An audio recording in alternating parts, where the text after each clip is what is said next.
Okay, hi everyone. So I'll be presenting on the quality management systems for enzyme production in Cameroon.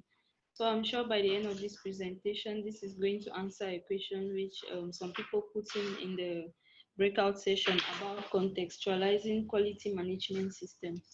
So in this document, I try to bring out the purpose or the advantages of having a quality management system.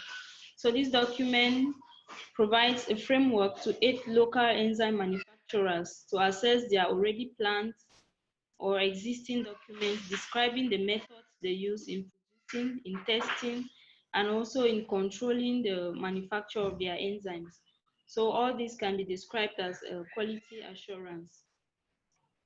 And in this paper, I'm going to talk about the components of quality assurance, the quality management plan or checklist, which is used presently in MboaLab, Cameroon, and the documentation system. So looking at quality, the components of quality assurance, it can be grouped into 4 different categories, which is a summary of how a quality management plan should look like.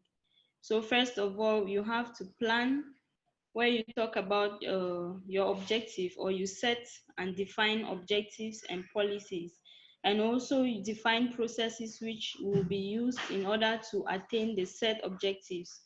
Here we also have to delegate responsibilities to people who will aid in the whole process of quality management, and also communicate to the entire team about their responsibilities, the policies, and the processes which will be carried out. We move over to the second step, which is implementation. Here we execute the set objectives by assigning roles to people, and in a coordinated manner document and carry out all the processes which were earlier discussed in the plan, and all data which and all processes which are used here are recorded and stored. Later, we move on to monitor and review. Here, we review the results we get from the processes. We check and compare if the results we get are in accordance with the set objectives. And also, we get feedback from maybe users or stakeholders of our product or services. After we monitor, we try to assess the results and determine if there are any needs for improvement, and if there are any deviations in the product or service, and try to quantify the deviation. If there is actually need for any adjustment, then we move on to adjust the process. Of course, with the help of the data that we collected and registered. So in the MboaLab, we try to make a framework of our quality management plan, following the framework which we earlier discussed in a 4-step manner. But here we try to elaborate it and contextualize it. So this is like a set of activities or checklists that helps us to follow up each process, and we make sure that we don't, so that it helps us not to skip any process in the production process, or in the process of making enzymes. So here there are a list of steps to follow, but I will just highlight on 3 of them. So we'll talk about resources and training. Resources, here we're talking about the personnel which are available to carry out the set procedure, and to make sure that they are well trained and they have the practical and theoretical skill in order to deliver the product or service effectively.